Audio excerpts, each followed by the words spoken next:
Assalamualaikum, salam sejahtera dan salam perpaduan. Saya Yoyo Ain Laina Baharudin dalam Dunia 11 Pagi. Usaha sama di antara pemaju Malaysia dengan Thailand akan menyuntik perspektif baru kepada pasaran hartanah di Malaysia. Duta Besar Malaysia ke Thailand, Datuk Georgie Samuel berkata, beberapa pemaju Malaysia telah mula membangunkan hartanah di Bangkok menerusi usaha sama dengan pemaju negara itu. Katanya, kedutaan Malaysia dan Madrid sentiasa memberi galakan dan bersedia untuk membantu pemaju, terutama dari segi inisiatif, idea dan usaha untuk memberikan impak positif kepada sektor hartanah di kedua-dua negara. Dalam perkembangan lain, Perdana Menteri Thailand Prayut Chan-o-cha mengarahkan kawalan keselamatan ditingkatkan bagi melindungi pelancong. Ini memandangkan peningkatan ketibaan pengunjung ke negara Asia Tenggara itu buat masa ini. Susulan itu, polis dan pengusaha perniagaan pelancongan digesa meningkatkan langkah keselamatan di semua tempat selain memastikan keselamatan kesihatan awam. Menurut Prayut, perkara itu penting bagi memastikan mereka terus yakin untuk melakukan perjalanan di negara berkenaan. 1/3 penduduk China yang berumur 80 tahun dan ke atas masih belum lengkap vaksinasi. Kekurangan kadar vaksinasi di kalangan warga tua itu telah menimbulkan kebimbangan. Sebuah firma analisis risiko kesihatan, Affinity, meramalkan peningkatan jumlah kematian sehingga 2.1 juta sekiranya perkara berkenaan tidak diselesaikan. Strategi sifar COVID-19 yang dilaksanakan di negara itu juga antara penyebab peranan vaksin dipinggirkan.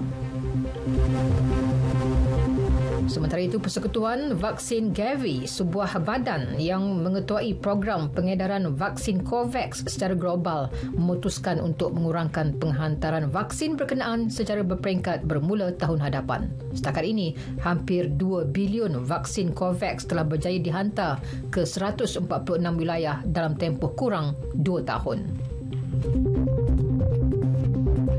Pertubuhan Bangsa Bersatu PBB memohon bantuan jutaan dolar daripada masyarakat antarabangsa bagi memerangi wabak taun yang semakin teruk di Haiti. Wabak berkenaan telah meragut hampir 300 nyawa setakat ini.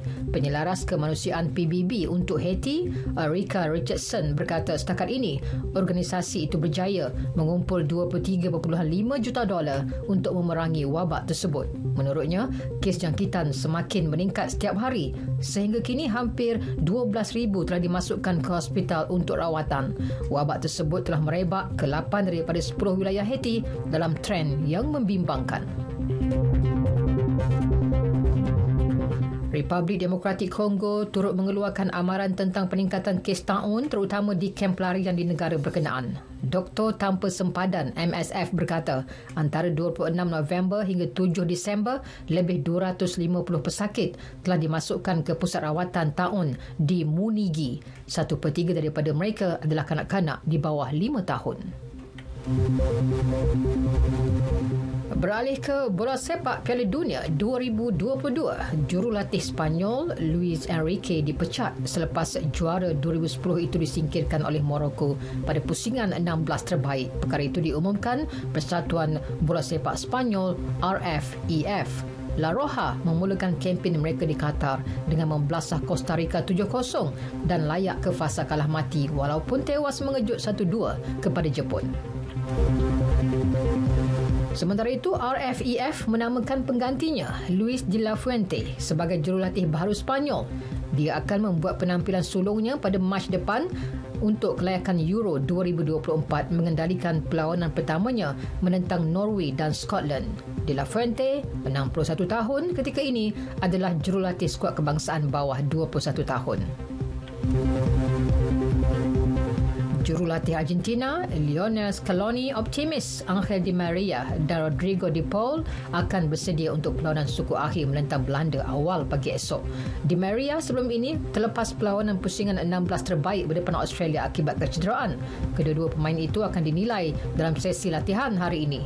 Kedua-dua negara telah bertemu 5 kali sebelum ini di Piala Dunia, termasuk pada perlawanan akhir 1978 yang dimenangi Argentina 3-1 selepas masa tambahan. Sekian berita yang disunting oleh Siti Nur Ain Abdullah dari Pusat Berita RTM. Assalamualaikum, salam sejahtera dan salam perpaduan.